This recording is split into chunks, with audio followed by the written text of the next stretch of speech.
Thank you. Good afternoon, everyone. Thank you all for being here today, especially being patient with us. Today, I'm joined by some of my colleagues today, Alders Maria Hatton, Rosanda Rodriguez Sanchez, Carlos Ramirez Rosa. I'm also grateful to be joined by our new officially appointed Chief Sustainability Officer, Angela Tovar.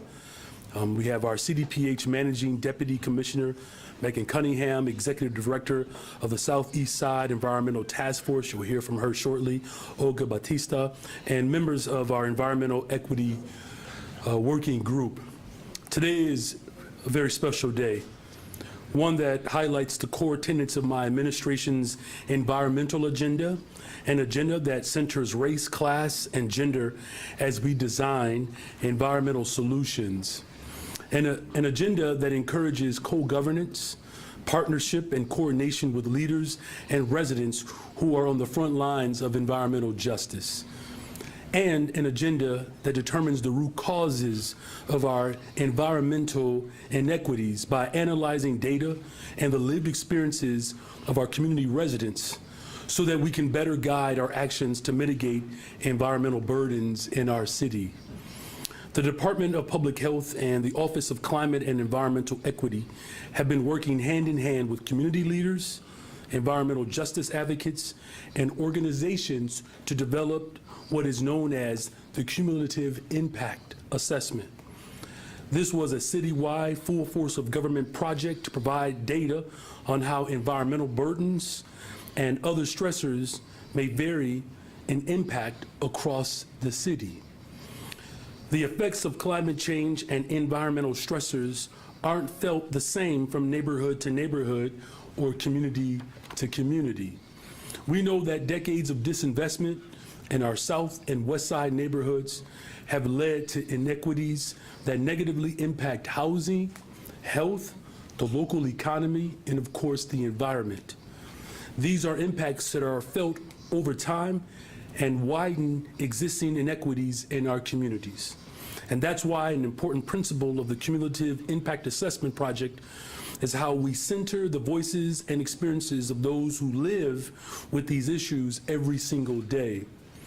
In the greatest city in the world, no neighborhood should have to suffer the burdens of pollution more so than any other neighborhood.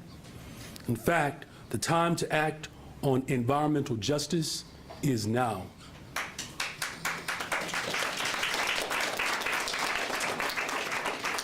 This comprehensive study of the distribution of environmental burdens in our city is the first step of becoming a leader in environmental justice and protecting all of our communities.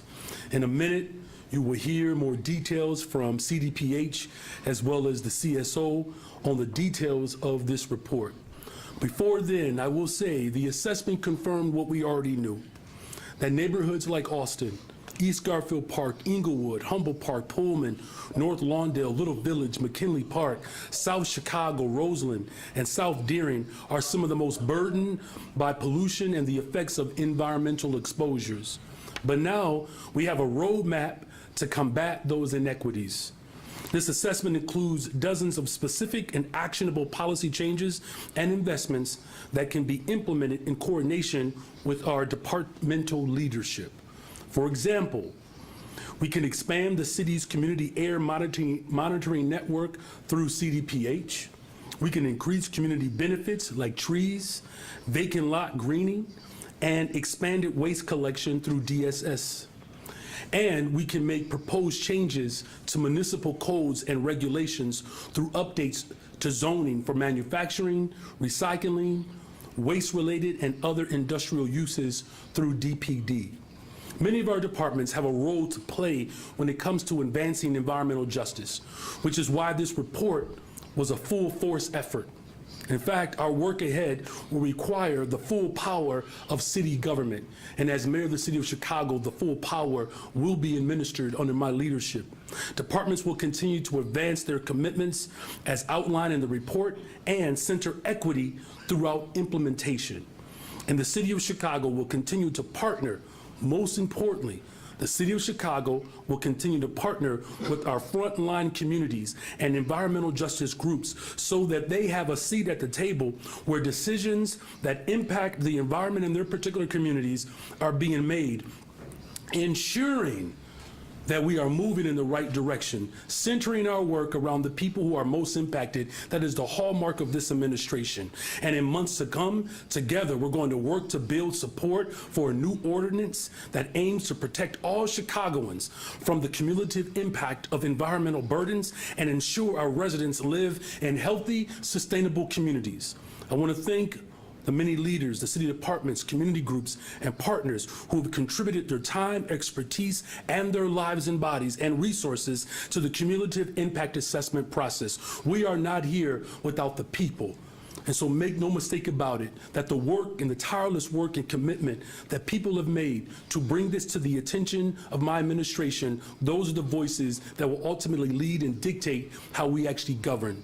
And I'm proud that we have taken the first step, and I greatly appreciate the work that has been done, and I'm looking forward to the work ahead. Chicago, we will be the leader when it comes to environmental justice. Thank you all very much, and with that, I'd like to welcome Olga Batista, Executive Director of the Southeast Side Environmental Task Force. A true advocate, 10th Ward in the House. Sure. My fellow community members, today I stand before you with great anticipation and hope as we embark on a transformative journey guided by the release of an impactful report by the city. This report not only highlights the cumulative impacts that have shaped our environmental justice communities, but it also paves the way for a future where we can proactively address these challenges and ensure that justice prevails. The report emphasizes the need for the city to go beyond mere acknowledgement and take bold steps to reshape our landscape, both literally and figuratively, because it also calls for a fundamental shift on how and where development occurs through land use, planning, and zoning reform. It urges us to hold companies more accountable when they cause harm, underscoring that accountability is not just a moral imperative, but a necessity for our collective well-being. Moreover, the report emphasizes the vital importance of ensuring that the people who reside in environmental justice neighborhoods are direct beneficiaries of local development. It recognizes that equitable growth must be at the heart of our vision for the future. That's why the assessment goes beyond diagnosis. It offers concrete policy proposals aimed at establishing new governance structures, authorities, and resources dedicated to promoting and demanding environmental justice. We look to our City Council in the months ahead to introduce and pass an environmental justice cumulative impacts ordinance. This ordinance will not only enshrine these critical protections in the city law, but also serve as a testament to our collective commitment to change. In this endeavor, we must continue to collaborate with the mayor, City Council, and our community and business leaders. Together, we can prove that economic development and environmental justice are not mutually exclusive, but rather can coexist. They are not just possible, but they are necessary for a better, safer, and stronger city. While there's much work ahead, this report marks a significant first step. One taken together with agencies, government, and our community, it illuminates the path forward towards a Chicago where equity, health, and justice prevail for all. In closing, let us embrace this opportunity to redefine our great city, not just in terms of infrastructure and development, but in terms of our commitments to justice, fairness, and the well-being of all of our citizens. I think that together we can ensure that Chicago thrives in a healthy and equitable way for all its residents. Thank you so much, and let us march forward to a brighter and more just future together.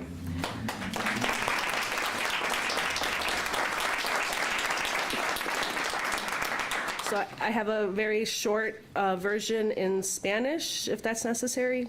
Yeah, okay. Hoy, con gran esperanza, presento un informe que marca un cambio hacia la justicia ambiental en nuestra ciudad. Este informe urge a la ciudad a tomar medidas audaces, reformando el desarrollo y responsabilizando a las empresas por sus acciones. Destacamos la importancia de que las comunidades de justicia ambiental se beneficien directamente del desarrollo local. Por eso proponemos nuevas políticas y una ordenanza de justicia ambiental que se presentará a los fines de este año. Para lograrlo, trabajaremos en conjunto con líderes y la comunidad. El desarrollo económico y la justicia ambiental no son incompatibles, son esenciales para una ciudad mejor y más segura. Este informe es nuestro primer paso hacia un Chicago más equitativo y saludable para todos. Estamos muy felices por esta oportunidad para redefinir nuestra ciudad en términos de justicia, equidad y bienestar para todos. Gracias y avancemos juntos hacia un futuro más justo y brillante.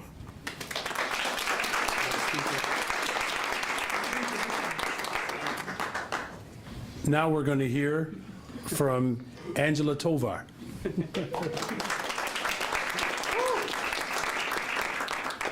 Good afternoon, everyone. Afternoon. Good afternoon. I'm Angela Tovar. I'm the newly reappointed Chief Sustainability Officer and the Director of the Office of Climate and Environmental Equity. Thank you. Thank you. I want to begin by just talking about how proud I am to stand here with this collective group of dedicated leaders and even more folks that are sitting here in the seats. This was an effort, that was a charge from our mayor, right, to think about co-governance, but we stand here with him and then with our elected leaders, our community leaders who represent frontline organizations, my colleagues from the Office of Climate and Environmental Equity and CDPH, and we're here to share the Cumulative Impacts Report. This report marks a significant milestone in our journey as a city towards a more just and sustainable future for Chicago. This is not just a report that is a compilation of data. It's a testament to the power of shared ownership. It's a testament to the dedication of our frontline leaders and to this collective group's unwavering commitment to environmental justice. Before we delve into the specifics of the report, I want to emphasize the importance of community co-development throughout this process. Chicago's strength lies in our vibrancy and the uniqueness of our communities, something that our mayor often refers to as the soul of Chicago. This is why we actively came together with local leaders, prioritizing leadership from communities that have been long ignored, communities that bear the burden of environmental injustice, and communities that have been historically left out of the table and the decision-making process. It's up to us to ensure that their lived experiences help shape policies and actions to undo environmental harms and to shape our vision for a sustainable future in this report and beyond. Through community co-governments, policy co-development, and continued coordination on environmentally pressing issues, we ensure that our city subscribes to the very foundation of environmental justice, being inclusive and allowing the wisdom of those most impacted to guide our path forward. The process to co-development and recommendations in the CIA has proven once again that environmental injustice is not a standalone issue, but one that intersects with health, with education, housing, and economic opportunities. Therefore, we called on our colleagues in our city departments to help develop a whole-of-government approach and to support our working groups in tackling these issues comprehensively. This approach led to us breaking down silos, sharing knowledge and strategies, and identifying new policies. And the work doesn't end here. The release of this report is not the conclusion, but really the beginning of a new chapter in Chicago's journey towards environmental justice. A Chicago where we put the health of our people first, our communities first, and our planet first. Armed with this roadmap, we must now turn our attention to actionable solutions. We work together in continued partnership on a suite of policies and operational changes that address the disparities identified in this report, and to also invest in equitable clean energy, improved air and water quality, creating green jobs, and ensuring access to environmental benefits across all of Chicago's neighborhoods. I want to express my gratitude to the residents of Chicago, many who came out to our numerous community meetings, the leadership here in our room, our policy co-chairs, our offices of climate and environmental equity in the Department of Public Health, and our department colleagues, all those who have contributed to this report. Let's embrace this moment as a call to action to build a Chicago that truly leaves no one behind, a city that thrives sustainably and justly for generations to come. Thank you, and I will now turn it over to our Managing Deputy Commissioner, Megan Cunningham of CDPH.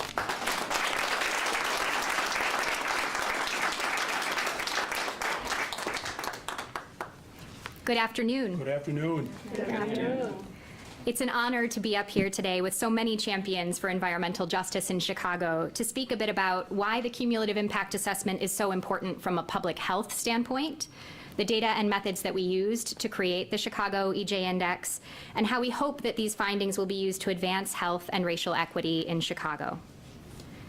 So a big part of public health is about changing the conditions of our neighborhoods so that people have access to the resources, opportunities, and environments that they need to live healthy lives. And we know that here in Chicago, on average, there's more than a 10-year gap in life expectancy between Black and white Chicagoans. And fully half of that gap is due to chronic diseases like cancers, heart disease, asthma, and diabetes. Evidence shows there's a strong relationship between pollution exposure and health, from things like dust, to lead, to diesel emissions. Pollution can contribute to people getting sick and exacerbate symptoms for people who are living with chronic illnesses already. People with lower income and those who face barriers to care, like lack of insurance, are especially vulnerable to these effects. So a major aspect of a commitment to health equity means committing to reducing the cumulative impacts in neighborhoods that are experiencing the greatest combined environmental, health, and social stressors. So as in all things with public health, we need to start with the data and understand where in Chicago are people most vulnerable based on these cumulative impacts. CDPH first began looking at this question back in 2020 when we published our Air Quality and Health Index. And this was an important step forward, but it was limited in a couple of ways. First, the Air Quality and Health Index only focused on air pollution. That index did not incorporate other forms of pollution exposure that can happen through media like water. Second, we relied exclusively on quantitative data. At that time, we did not incorporate important lived experience to understand the ground truth in our neighborhoods. So with the cumulative impact assessment, we have now taken a more fully comprehensive approach. And it started with building relationships with community partners who live these issues every day. Before doing any data analysis, we listened. We analyzed years' worth of public comments and compiled a community input summary with themes to help guide our analytic work. And then we formed a data and methods working group with representation from EJ organizations, many of whom are here with us today, to select our analytic model. And we consulted with technical experts from academia and various public agencies like the US Environmental Protection Agency. We checked our work through engagements over the summer months with people who live in EJ neighborhoods, and ultimately we selected 28 indicators for inclusion in the Chicago EJ Index, including measures of environmental exposures, environmental conditions, sensitive populations, and socioeconomic factors. And all of that resulted in the map that you see here today. And because it's very small and far away, here are a few key takeaways. Areas of greatest concern for pollution burden and vulnerability to its effects in the city of Chicago are located on the south and west sides of the city. These are the neighborhoods that are often bisected by major highways, and they have high concentrations of industry. Almost 30% of all Chicago census tracts are designated as EJ neighborhoods, and more than half of all Chicago community areas have at least one census tract within their boundaries that is designated as an EJ neighborhood. CDPH has learned through this process about how important it is to share data more freely and frequently and to meaningfully engage community members in the process. So beyond even those indicators included in the Chicago EJ Index, we also commit to tracking and reporting on many more indicators of interest to community members as part of a publicly accessible data dashboard that is planned for release in early 2024. But as others have said, this cumulative impact assessment isn't data for data's sake. It is data to power action. So now CDPH looks forward to continued collaborations with the Office of Climate and Environmental Equity, city departments, state and federal agencies, community partners, industry leaders, the mayor, our city council members, to continue to wrap our arms around these EJ neighborhoods and protect them from continued harm by mitigating impacts from existing businesses, thinking differently about where, how, and what kind of development is allowed, and making sure that our EJ neighborhoods share in the benefits of Chicago's continued growth. Through this cumulative impact assessment process, we are establishing our city as a national leader in understanding and addressing cumulative impacts in our continued pursuit of better health and environmental justice. This is one more important step towards closing Chicago's racial life expectancy gap and realizing the vision of a healthy Chicago.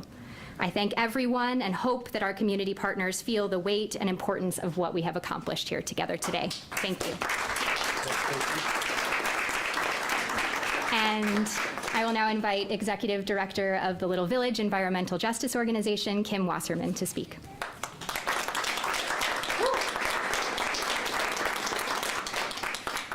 It's crazy to be standing here right now. Sorry.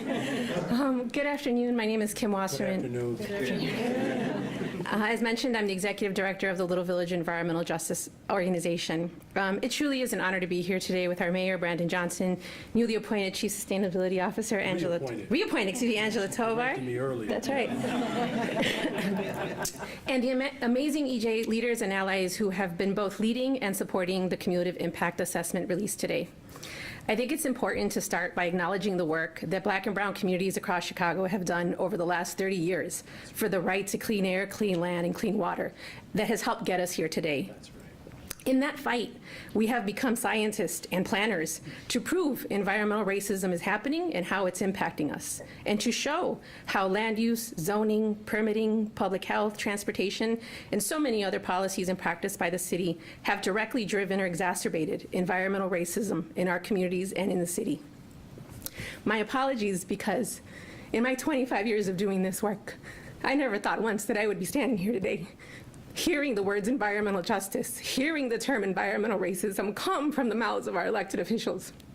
To have been told for 25 years that if we don't like what we're dealing with, we simply must move. To be told that asthma tax are a cost of living in Chicago. And so to be here today, to see the direct intervention that allows us to document, describe, and then decide what these impacts are in our communities and how to make changes based on the information.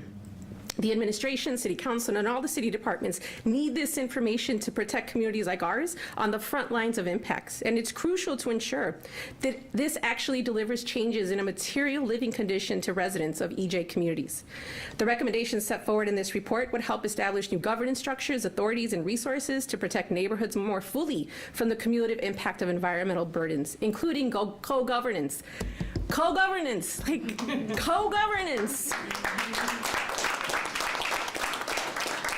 Co-governance of these issues where city staff are responsive to the expertise and experience of community residents. Let me say it again. Responsiveness to the expertise and experience of community residents, the people on the front lines who bear cumulative impacts and who also have ideas and solutions for justice. We look forward to continue working with the Johnson administration in advancing and implementing specific policy changes, gathering additional data and analysis in the public-facing dashboard, and continuing to strengthen community engagement across the city. Thank you for your time today, and thank you, Mayor, for giving us a chance to breathe.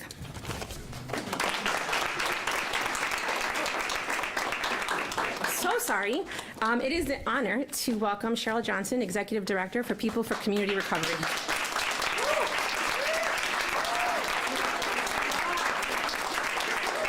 Darn, Kim, you got me crying over there. You know, because you brought up so much emotion. My name is Cheryl Johnson, and I'm a long-term resident of Allgale Gardens, one of the neighborhoods in the Riverdale community. My mother, Hazel Johnson, is known as the mother of environmental justice, not just nationally, but internationally. I've been doing this work. See what you did? 40 years. I've been doing this work 40 years and come to the point to see that we are going to change the environmental conditions in our community little steps at a time. It took us 40 years to get here. My mother said 40 years ago that if we don't get our act together, we're going to see a difference in the change in the weather pattern. We call that climate change today. This is real, y'all. It's not just about, I don't have to hear no more that it's just about pollution in Allgale Gardens. It's about the environmental quality for all of us in this city. Right. It is difficult. I don't have to listen to the ramblings of the past. They're saying, well, why not your neighborhood to be polluted? Why not from this same council or government that I'm standing here right now today? And thank you, Mayor, for bringing it to carry this mantle on, because it's just the beginning. And it's gonna take a whole lot of hard work to get here, because I'm telling you, I went through the hard work. I went through being blackballed in my own city because I wanted justice, environmental justice for my community. I can say that freely today that I'm free. I'm free. I can breathe in my own city that neglected us for so many years. Fortunately, my mother had to take it nationally for us to get right here where we at today. And I just hate that she's not here to appreciate, to understand that the work that she have done is not in vain. It is the beginning of bringing us all together, because the reason why I love this work, because I've been doing it for 38 years, 44 years with her, but she decided to pay me only for 38 years. But that's fine. You know, so we're here to do this work together, y'all. We can't do it individually, even though we spearheaded it. But I tell you, this is the beginning for us to have a vibrant, healthy city of Chicago. And now council person ain't got to tell me that it's coming in your neighborhood again. Why not your neighborhood? And I want to thank everybody who put in this hard work, because it wasn't easy. Angela, I love you to the bone. Because if no boy had that vision and that expertise and our community as scientists for our own neighborhood, we wouldn't be here standing here today. So I just thank everybody who put in this hard work, but it's only the beginning. Thank you. And I would bring my mayor, my namesake now, but I'm older than you, back to the podium. Thank you. Thank you. Thank you all again. We'll take a couple of questions here. I just want to emphasize the importance of why we lead with love. You know, I know it's a radical idea that the city of Chicago is adjusting to, but that's who we are. We lead with love. And again, to be compassionate, collaborative, and competent. That's what the city of Chicago has desperately called for, and that's what the city of Chicago has. Mr. Mayor, I'm not in charge of this process, so. Hi, everyone. Good afternoon. I'm just the mayor. We'd like to start with on-topic questions, if any media in the room. Right here? Yeah. Oh. Are you won again? Hello, Mayor. Well, you know, I'm persistent. I've been at it for a while, too. Not as long as those folks. But Michael Hawthorne from the Tribune. A lot of you talked about this being the beginning of a lot of hard work. There's been hard work to get here. There's a lot more ahead. Is the only way that there's going to be actual meaningful change is if the city abolishes the planned manufacturing districts? Well, I mean, I think in order for us to have meaningful change is that we actually have to bring people together and rely upon the expertise of the folks who are most impacted. So change doesn't start with just simply abolition. Change starts with actually coalition.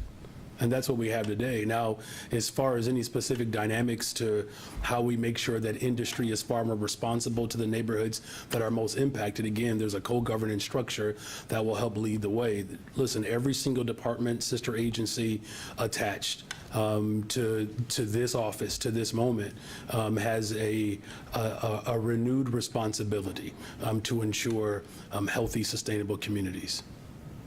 We'll go over to Maxwell. Hi, Maxwell Evans with Block Club Chicago. I know you'd mentioned an expanded community air monitoring program is one of the aspects of this. Could you expand a little more on what that means and what that looks like from the city? Well, I think what Megan was alluding to, that it had some limitations to it because it only measured air quality.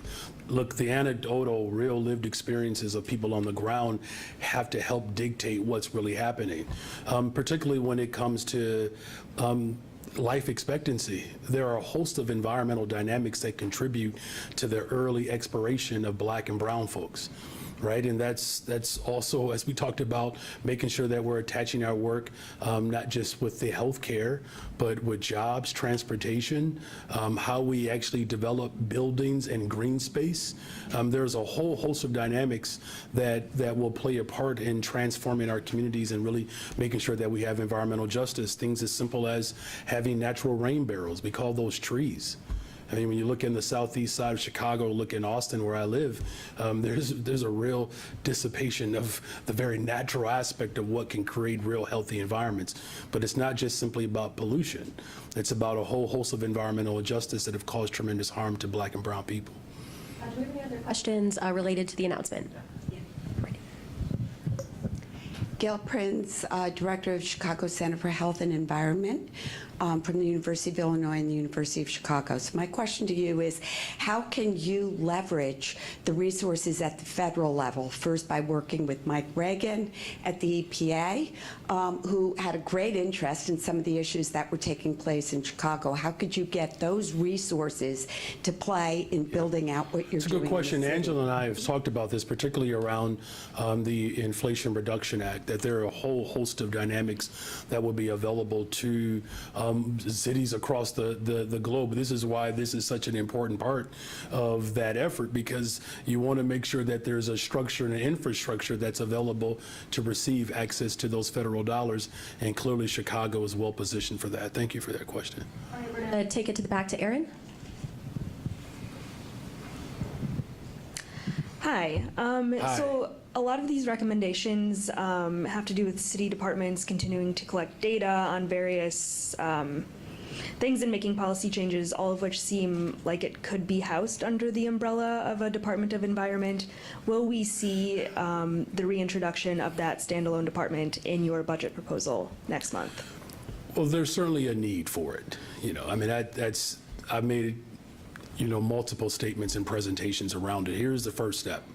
Here's what we have the ability to control today. And so that's why I'm acting today of the reappointment of Angela Tovar. Now, the opportunity for it to grow and to have more resources, I think someone already alluded to that. I don't know if that was Cheryl Johnson who talked about essentially her volunteer work. And for so long, government has relied upon the goodwill of volunteers to tell the people of Chicago what they already knew. And so having a department that highlights and lifts up the expertise of individuals, it is not off the table. I can't speak to whether or not it'll be instituted in this particular budget, but it is something that I believe that over time we can grow towards. All right, we'll go back to Craig Dellamore. Hello, Mayor. Hey, Craig, what news outlet are you with? With WBBM Radio. Thank you for that opportunity. But since so many of the people who've been interested in this, so many of the people in the front of the room have been fighting for this and waiting for this for so many years. I mean, my file on environmental justice goes back about 25 years. How long will it be before the people in the neighborhoods can see the road that this roadmap is leading to, because they've been waiting for just this kind of thing? Yeah, that's a fair question. I appreciate it. Look, we're moving with expediency. The time to act is now. That's why, Alderwoman Hatton is with me today. There's a number of, and Ms. Johnson articulated it to this point as well, the number of elected officials that are committed to moving with expediency for environmental justice as we deal with the reality of climate change. There's a tremendous amount of support on City Council. Now, there's still work to be done. I think to the point that you're getting at, sometimes I do wish wish we can move faster. I do. There are elements and dynamics of co-governance that's also a new frame that the city of Chicago is not accustomed to. And so part of my responsibility is to make sure that we're collaborating, bringing people together, but creating enough space and time for the experts to actually be able to speak to and provide pathways for us to actually implement and really institutionalize the dynamics that will ultimately lead to a more just environment. So, I mean, I wish I could put an absolute timeline on it, but what I can say is there's no one in this space or centered around environmental justice. No one is taking a time out. No one is taking a break. No one is taking vacation time. I know I'm not. Well, maybe somebody taking vacation time, but no one is taking time off because it's just that important. Thank you for that question, Craig. Do you have any other on-topic questions? Craig? Hello, Mayor. Hey. Craig Wall, not with BBM Radio, ABC 7. Obviously, it seems like this is flipping the tables a little bit to better protect communities and put more onus on businesses. Can you speak to how this is likely to impact current businesses and the potential of bringing in new businesses? Is this a shot across the bow to them about pollution? Well, it's not just businesses, it's also government buildings.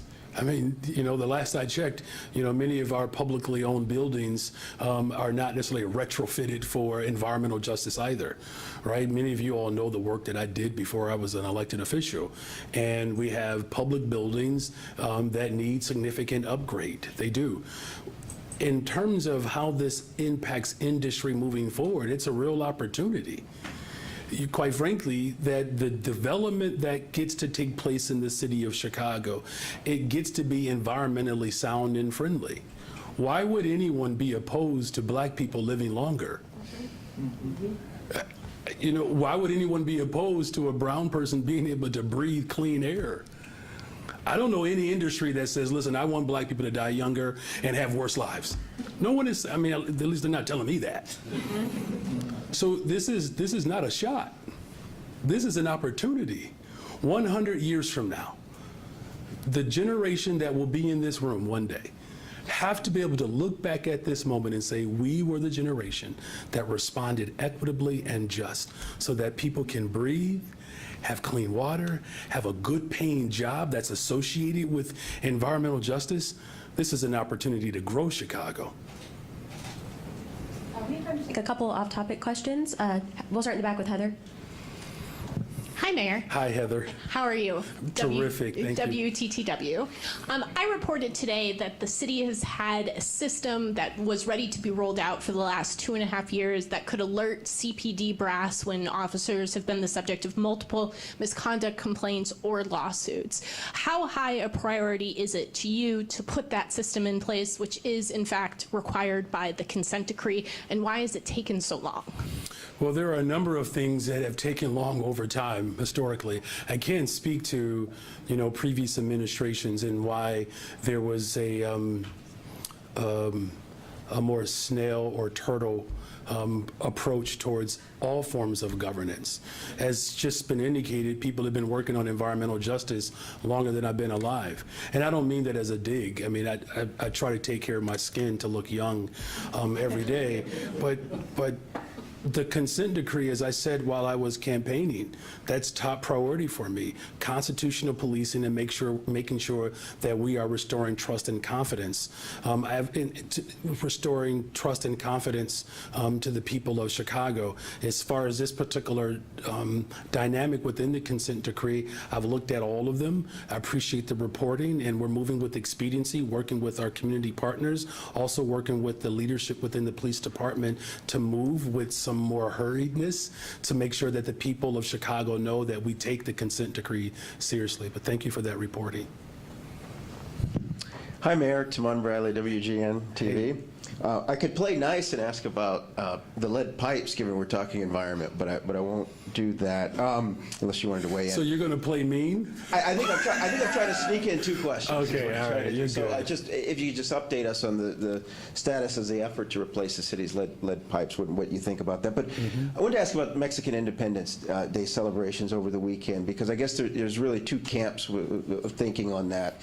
One, it's a celebration, and cities are where people go go to gather, and folks were having a good time, but at the same time, there's a public safety piece, there's an inconvenience for residents of the Loop. So what did you make of how things went with the Mexican Day celebrations over the Well, I will say, look, the lead pipes being replaced, like that's something that is still front and center in my administration. As everyone knows in this room, the impact of lead, particularly with Black and brown communities, it is absolutely horrendous. And I'm going to be in D.C. again this week with having a host of conversations around a variety of dynamics, and this is one of them. There's a model that has been used in Newark, New Jersey, that has caught my eye, but there's also a matter of workload and scale and who gets to participate in the removal of those lead pipes and the jurisdiction that homeowners have versus the city of Chicago has. So it's a complex dynamic, but it's not something that is insurmountable. We'll figure it out. As far as Mexican Independence Day, first of all, what an amazing celebration. I mean, red, white, and green, the flags, the culture, the outfits, the creativity, the vibrancy that Mexican Americans bring to the city of Chicago and really around the globe. It is just remarkable. The sights, the photos, the parades, what a beautiful display of culture. You know, but you've made a very, very pointed point here around what my ultimate responsibility is, and that is to make sure that we are creating safe spaces for the people of Chicago. And the balance is we celebrate culture and making sure that our first responders have access to hospitals and clinics and all of the type of movement that takes place day to day, whether there's a celebration going on or not. I have a responsibility to ensure that people who are experiencing health crises or any emergency, that we have the ability to do that. Now, as far as how we can make it better, there are some ideas that are already rushing in. Trust me, I didn't realize how many people have my cell phone number, and people have strong recommendations. But again, the beauty of the city of Chicago is really our diversity, and it was an incredible display of Mexican independence, which is really a remarkable testament to liberation across the diaspora. Thank you. We'll go to Mary Ann for the last question. Thank you, Mayor. You're Cash bail. Your thoughts on cash bail? I saw your tweet earlier today, or X, whatever you want to call it. What would you say, though, to those who are concerned and worried that it will lead to making the city less safe? Yeah, well, let me just congratulate the General Assembly for being a model for justice. You know, I've said this a couple of times. I think it's worth repeating that there has been a particular formation that has been in place for a very long time that has not led to safer communities.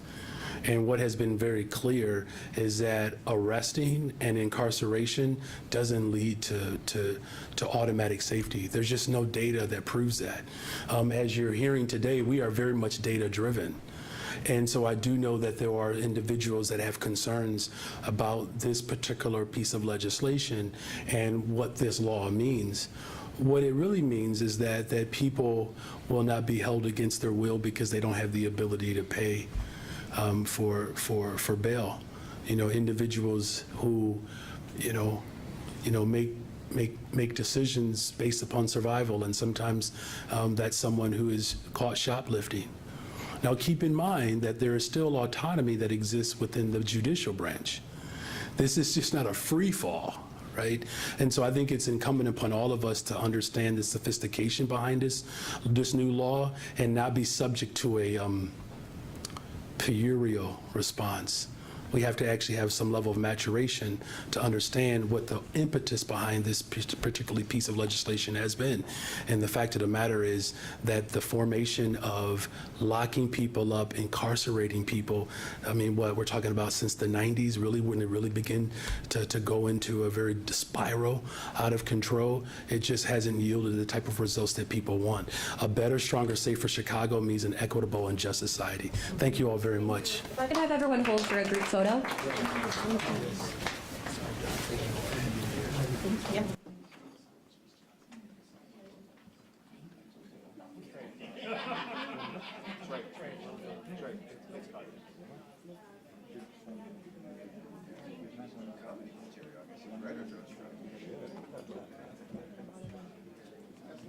didn't say freaking. One better photo. said in the story, like I believe or something like to achieve a better conversation. I don't know. And I was sort of like, yeah, whatever it was. Excuse me. Excuse me.